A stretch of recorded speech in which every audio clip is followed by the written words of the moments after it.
Okay, kama kawaida kabisa, si mwingine ni yule yule Lenzo Michael. Leo tunakuletea bonge la stori nzuri kabisa, inahusu kabisa watu waliojiunga katika chama cha utajiri. Sasa nadhani kabisa utakuwa umeziona ndinga tatu hapo chini, kuanzia huyu Mwamba alikuwa yupo serious kinoma. Tunafuata dada mwingine, tunafuata tena dada mwingine, watatu. Hawa ni watu ambao wamejiunga katika chama cha utajiri kabisa, mwendo wa kutoa kafara za wanyama. Sasa leo wamekuja kurejesha kabisa kafara ya wanyama. Wana wanyama watatu aina ya mbuzi na kondoo. Wana wanyama kabisa, wanapeleka sehemu husika ambayo waliahidiana kabisa watakutana na bosi wao ili waweze kutoa hizo kafara. Kumbe kabisa bosi wao moja kwa moja alikuwa kabisa amekataa kabisa kafara ya wanyama, aliwaambia walete kafara ya binadamu. Sasa mkuu mwenyewe ndo huyu hapa, sura nzito kama uji wa ulezi, anawaangalia.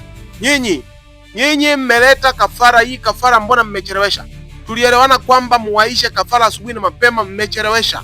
Sasa mimi hii kafara naipokeaje hii kafara?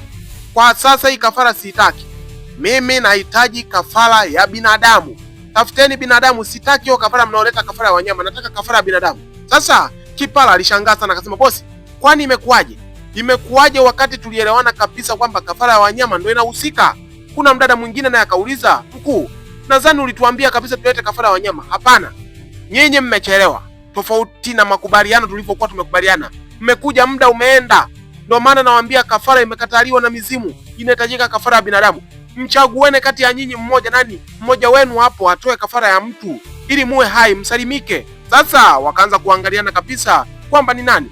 Bosi, mimi familia yangu tumebaki wawili, tusielewi. Kipala naye anazungumza anasema, mkuu, haitowezekana hii. Itawezekana tu. Itawezekana kivipi? Haitowezekana kivipi? Mmevunja masharti. Kwani nani mwenzenu hapo mmoja wenu aliyefanya mpaka mkachelewa? Sasa kumbe Kipala kabisa ndo aliwafanya wenzie wakachelewa, kwa sababu waliwapanga kawaambia twendeni saa 7. Kumbe waliambiwa kabisa waende asubuhi na mapema. Kipala ndo chanzo kikubwa cha kuchelewa. Unaona? Sasa wewe Kipala, kama wewe ndo ni chanzo, inatakiwa wewe ndo uangalie mtoto katika familia. Umtoe mtoto wako mmoja wapo katika familia ili mizimu ikubali. Kwa sababu wenzio walikwambia saa 1 kamili huo umeshafika sehemu husika. Wewe umejifanya mjanja. Sasa tunarudi mtaani kabisa. Huyu alikuwa ni mganga wa kienyeji kabisa. Sasa leo wameahidiana kabisa na mchungaji wakutane kwa yule mkuu wa wanachama, mkuu wa wanachama wa kitajiri. Unaona? Wameahidiana kabisa na mganga Ndele ndo huyu kabisa anaambatana na mchungaji. Wanasema hapa lazima tuende tukajue nini shida. Sasa wakawa wamefika kwa pamoja kabisa, wakaangaliana kabisa na mganga, wakasema hapa tukimuona huyu mkuu anajifanya mkuu, huyu tutamnyoosha, ametupatia masharti ambayo sio sahihi. Mimi nimekula hasara. Mganga naye alienda kuchukua maelekezo kabisa kwa yule mkuu, naye pia kimemlamba. Ndio maana wamekuja moja kwa moja mpaka kwenye familia ya mkuu wa wanachama wa matajiri. Sasa mlinzi furu kuangalia, wewe bosi wako yupo mo ndani. Hawakumjibu, wakafungua kabisa geti, wakaingia moja kwa moja mpaka ndani. Wakati wametulia wanaangalia na sura nzito kinoma. Mlinzi anawaangalia kabisa, hawaelewi. Anaona kabisa sura hizi hakuna kucheka, hazichekeshi. Sura nzito. Ukimwangalia kabisa mganga wa kienyeji, sura yake kabisa ilikuwa ni nzito kabisa kama chungu cha ugali. Anamkazia Mwamba jicho. Wanamsubiri kabisa mkuu. Mkuu ndo huyo hapa. Kafara imekubaliwa, lakini wamekubaliana kabisa kwa makubaliano kwamba hii kafara unatoa ya mbuzi, lakini Kipala inatakiwa baadaye kidogo aje atoe kabisa kafara ya mtoto wake mmoja katika familia, kwa sababu yeye ndo chanzo. Mabinti walikuwa wanamlaumu sana Kipala kwa sababu yeye Kipala ndo chanzo kikubwa cha kuwafanya wacheleweshe kuleta kafara. Mkuu anazungumza, nimewaambia mimi nataka kafara ya mtu, mtajua nyinyi hapo watatu kwamba ni nani atoe. Wewe Kipala, wewe ndo unatakiwa utoe kafara ya mmoja wapo katika familia. Kipala anazungumza, mbona mkuu unanionea sana mimi? Mbona unaniona sio kwamba nakuonea?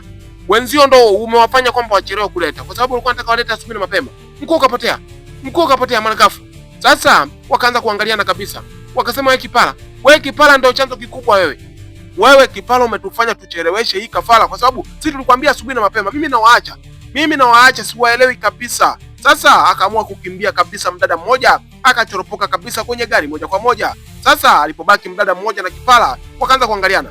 Kipala akarudisha kipala chake, mdada akaanza kumlaumu Kipala akaanza kumwangalia. Sasa yule mdada akawa anazungumza, Kipala, shida yako ni wewe mwenyewe. Sisi tulikwambia asubuhi na mapema tuje, tulikupigia simu kabisa ukatuambia saa 7. Sasa wewe ndo unatakiwa uhusike na kutoa hii kafara. Sasa Kipala akaanza kumsogelea yule dada. Akasema, ngoja, wewe unasemaje wewe? Wewe unasemaje wewe? Unasemaje? Unasema namna gani vipi? Mimi nitoe kafara, nitoe watoto wangu. Nyinyi watoto wenu waendelee kufurahia maisha. Sio maana yake. Kipara akamkazia, akamkamata. Wewe, ngoja utaniambia ukweli. Utaniambia ukweli, unasemaje? Akamtupa kwenye ile shimo. Sasa alichokifanya kabisa bibie, alikuwa na mguu wa kuku, akasema ngoja nikunyooshe. Ngoja nikunyooshe. Kipara akatoa panga, akapigwa risasi ya bega. Alipopigwa risasi ya bega moja kwa moja, akatoa naye pistol anapiga hewa. Maskini ya Mungu. Sasa bibie naye alikuwa mshirikina kabisa, akapotea ghafla. Sasa Kipara akaanza kuangalia huko na ukulia maumivu. Ameenda wapi? Ameenda wapi huyu? Nikimkamata ataimba haleluya. Ataimba haleluya nikimkamata huyu, maskini ya Mungu. Sasa Kipara amebaki peke yake kabisa sehemu husika, haelewi kabisa nini cha kufanya. Yeye ndo kaambiwa atoe kafara. Mtu mmoja wapo katika familia anatakiwa atolewe kabisa kafara ili mambo yaende shwari. Sasa huyu bibi alipofika kabisa nyumbani akawa anamuita mume wake. Mume wangu uko wapi wewe? Mume wangu njoo, kuna tatizo kiukweli. Rafiki yangu wapo na Kipara kule wanataka kuuawa. Mimi nataka nikamsaidia rafiki yangu kwa sababu Kipara anataka kumsaliti. Kipara mwisho wake umefikia mbaya. Anataka kutuua. Kipara anataka kutusaliti wakati yeye mwenyewe ndo ametufanya tuchelewe. Sasa bibi moja kwa moja mkuku kwenda kuchukua kabisa mguu wa kuku amfuate Kipara. Anasema hapa Kipara naenda kufa naye Kipara, haiwezekani. Rafiki yangu mimi nampenda kwa dhati. Alafu analeta namna gani vipi mbele ya rafiki yangu? Nenda kumkunguta risasi. Sasa mambo alikuwa yenyenya kabisa. Mwamba alikuwa amwelewi kabisa mke wake. Anasema hapa kuna nini leo? Mbona kama kuna heka kuna nini? Sasa tunarudi kabisa kwa mganga mmoja na huyu mchungaji, walikuwa wamepoa kabisa, wamemsubiri huyu mkuu aje.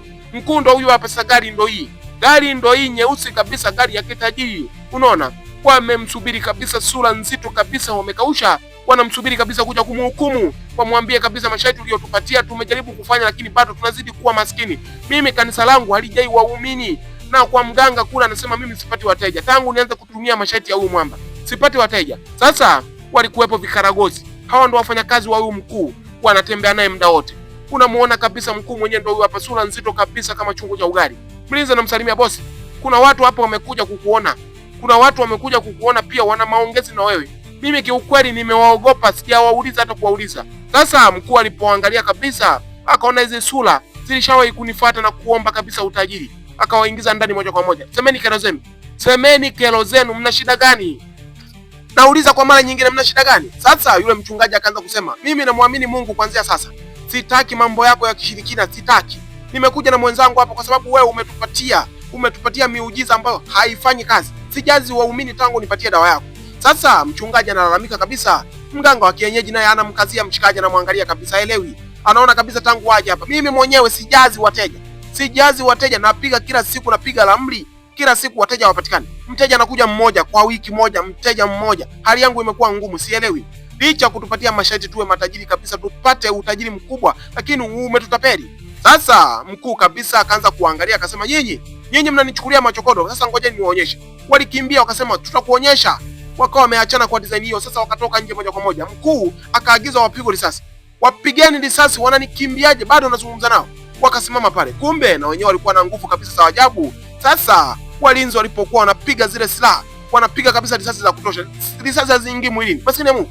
Huyu wewe vipi? Namna gani vipi? Anapiga kabisa risasi za kutosha, haziingii mwilini kabisa. Anawaambia mimi namwamini Mungu, nye pigeni risasi zenu zinadunda mbele ya Biblia. Kwanza sasa leo situmiki mashetani na mtumikia Mungu. Sasa mchungaji aliamua kabisa kuabudu, akaamua kabisa kumrudia Mungu wake. Unaona? Wakawa wameondoka kwa design hiyo. Sasa huyu mkuu wa wanachama kabisa akawa anashangaa. Hawa watu wamekuaje? Wananizidi hadi nguvu, wanakwepa risasi haziingii, kuna shida gani? Sasa akasema nitawaonyesha hao, nitakuja na mbinu mbadala, nitawakomesha. Sasa walinzi moja kwa moja wapambe wakawa wameingia ndani mpera. Ilikuwa ni vita kwa kweli. Huyu ni mkuu wa wanachama kabisa, ambaye alikuwa anaendesha chama cha wakuu cha watu wote ambao wanataka kuingia katika chama cha kuwa na utajiri mkubwa sana, kumiliki magari makubwa aina ya Benzi na magari kibao. Sasa tunarudi kwa mshikaji aliyepigwa risasi, anafika nyumbani. Sasa haelewi, anampambe wake anamshangaa, bosi vipi? Mke wake naye henya,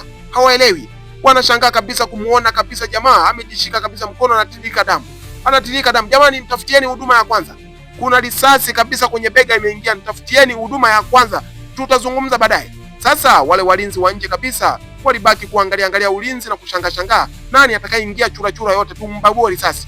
Mwamba tunarudi ndani kabisa wameshamuita kabisa daktari, anaendelea kumpatia kabisa huduma ya kwanza, anamfunga mke wake haelewi. Mke wake anahanyahanya kabisa, ajui tatizo ni nini. Akasema basi nitawasimulia, ngoja kwanza nipoze maumivu kwanza, na maumivu makali. Daktari akamwambia kabisa, epuka kabisa kudondoshea maji hapo ili kidonda kiwe sawa. Umenielewa?